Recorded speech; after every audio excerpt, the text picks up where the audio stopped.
Hey folks, Malforian here, and welcome back to the channel. Today we're going to be doing a quick discussion video, and we're going to be talking about Chapter 2 of Crusader Kings 3.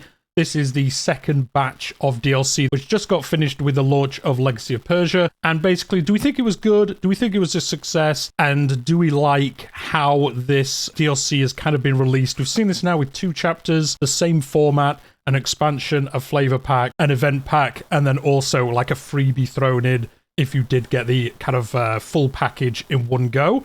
And we're going to start at the beginning. Tours and Tournaments. I think Tours and Tournaments was probably the best expansion for the game. It's probably the best DLC by far, if I'm being honest. I have already done a video on the channel about what I think is the best DLC to buy if you're just kind of picking and choosing, you haven't got much money, you want to get like the biggest bang for your buck. And I think Tours and Tournaments is by far the best DLC. It's obviously an expansion, so it is a little bit more expensive than the other ones if you buy it on its own, but I think with everything that it brought to the game, with the tournaments, the royal weddings, kind of redoing the whole activity system, it made the game feel way more alive, a lot more interesting to play kind of day to day whilst you're working between your map painting or kind of your nefarious plans or however you're playing through the game itself, if you're role playing especially. I think it brought so much to the game. To be honest, Tours and Tournaments, I think, not to spoil the kind of end of the video, I think Tours and Tournaments basically makes Chapter 2. It makes it the best out of the 2 chapters so far. Definitely worth picking up. Again, if you're thinking of picking up some DLC, definitely pick up Tours and Tournaments. It is actually on sale at the moment, so definitely a good time to pick it up if you haven't already. And I just think it just brought so much cool stuff to it.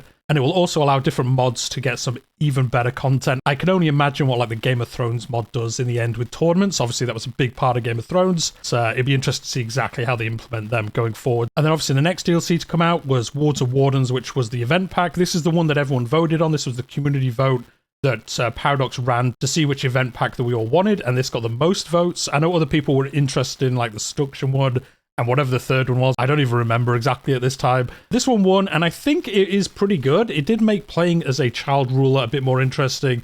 It did make kind of raising your children as well a little bit more interesting in the game.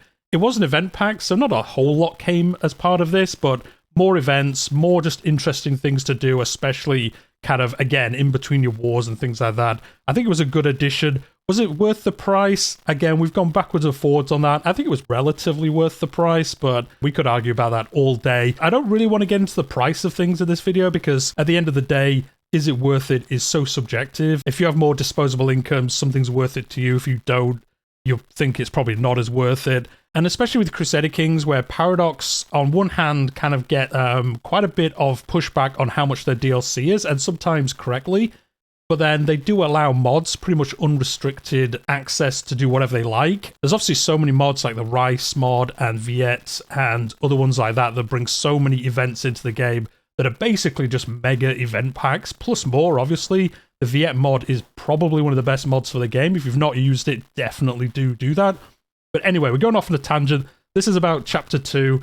And the event pack, I think it was pretty good. I don't think it was amazing, but again, it just added a little bit of interesting stuff. So you didn't encounter the same events constantly all the time, which I will say the one thing about Tours and Tournaments, I think that expansion suffers from the exact same thing that the Royal Court did, and that is that the events that came as part of it are so focused, obviously, on that part of content that if you do that content quite a lot, you actually encounter the events so often, it kind of not gets annoying, but you kind of gloss over it, especially like the Royal Court definitely suffered from that because there were so few kind of events and kind of stuff that happened in your court that you saw these same events time and time again, and you ended up just clicking whatever and just getting through them because they kind of got a little bit annoying. And Tours and Tournaments, I'm not saying it's the same, but I do find that the traveling aspect of it, which is awesome, especially going to like different sites, getting bonuses, all that good stuff. Some of the events do get a little bit tedious after you've seen them, you know, like the Metal Man like 100 times. Please just give me some more events, Paradox. And that is one of the things I hope they do in the future, is just keep adding events to these older DLCs to make them better and better. I think Tours and Tournaments, again, to go back to it a little bit, is really, really good. But if they can keep adding events to the traveling aspect of it, it's only going to get better and better. More replayability, which at the end of the day is what we're all after with Crusader Kings. So anyway, that's the first 2 DLC. The third one, Legacy of Persia, that just came out. And weirdly enough, with Legacy of Persia, it's kind of funny. It is almost like the Royal Court in another way, where I think almost the free patch is better than the DLC, which is weird to say. Like, I don't mind the struggle system. I know there's a lot of pushback on it, saying it's not that fun. It gets very tedious again after you've done it once or twice, and it's a little bit annoying that like 5 of the achievements that came as part of this DLC are all tied to that struggle system. So if you don't like it and you like doing achievements, you're kind of stuck doing them, to be honest. But overall, I think Legacy of Persia good. Again, I think the free patch is actually better than the DLC itself. But as we know, the DLC basically funds the free patch in a way. And it's a little bit weird. I saw this mentioned on the subreddit as well yesterday, is Paradox do have to be careful where the paid DLC is generally pretty good. But again, this is like the second or potentially even the third DLC where the free patch has been better almost than the paid part. You'll have to let me know what you think in the comments down below. And they do run the risk of people just saying like, well, I'm not going to give you like $15, $20, $30. I'll just play the base game with all this amazing free content, which is, as we've discussed on the channel before, such a better way of doing it. Having all these systems and functions of the game being part of the free patch so they know exactly that every player has access to struggles in some way. Every player has access to tours. It is a much better way for them to build the foundation of Crusader Kings 3. That was the problem with Crusader Kings 2. All these different features were locked behind DLC, and then they couldn't really be kind of linked into by future DLC in case people didn't have the original DLC it was in. And that's one of the problems you've seen with like EU4 as well, has the exact same problem. And they are trying to retrospectively fix that, I think, in EU4, but in Crusader Kings 2, it was like too late down the track and it wasn't worth them going back and doing it. Whereas in Crusader Kings 3, they've built the foundation out with the free patches, and then the DLC is kind of like the cherry on top, the kind of bonus stuff you get for giving money towards the development of the game.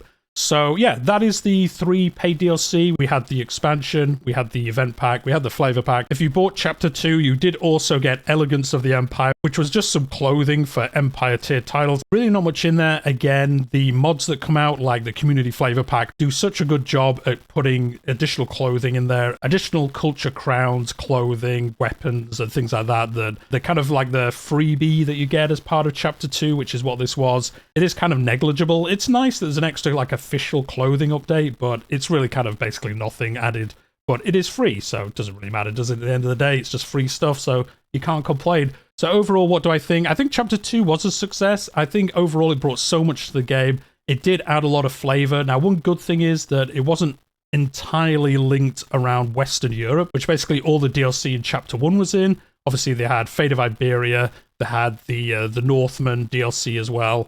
And then Courts was kind of mostly focused around there until they unlocked it for tribals. This obviously having the Legacy of Persia is great. It's some DLC outside of Europe. Overall, it brings some nice flavor and some good just replayability in Persia itself outside of the struggle. As I said, if you don't enjoy that, you're going to find it a bit less interesting to continually play over, but you can always just disable the DLC, funnily enough, and then you don't have the struggle, but you get all the kind of content around there for the most part, isn't part of the struggle itself, so it's kind of a good way either way, isn't it, to be honest? I do think it was good overall. Was it worth the price? Again, as I said earlier, it's very subjective if it was worth the price. Personally, for myself, it was. I've played it so much, obviously in my own time and then on the channel, that I definitely feel like I've got the money out of it. I've played this game for so many hours. The cost of the Chapter 2 DLC was worth it in my eyes because, you know, I've just got so many hours of playability out of it that it's worth it.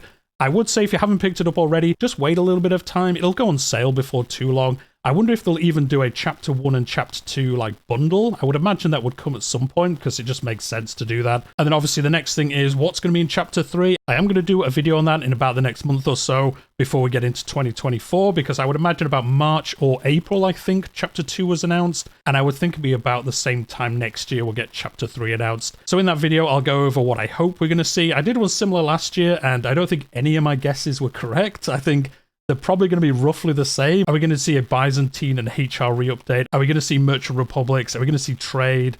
Are we going to get some content like India or the Steppes? That would be amazing. Or maybe some kind of African DLC. Again, would be fantastic. Just fleshing out the extended map that we got in this game. But anyway, I don't want to get into that too much. Subscribe to the channel, like this video. I will be doing a video on what I think will come in Chapter 3. And hopefully we do see some cool stuff. So yeah, at the end of this video, Chapter 2, better than Chapter 1, I will say. And I think most people would agree with that. Let me know what you think in the comments down below. What was your favorite part of Chapter 2? Do you think it was worth it? Do you think you've got your money's worth out of it? And maybe a little bit of a, guess game of what do you think is going to be in Chapter 3? And then when I do that video in the next month or so, I'll even put in there some of the guesses that people have if they get upvoted enough, and we can discuss those in that video. But we're going to leave it there for today. Hope you've enjoyed it. I'll see you in the next one.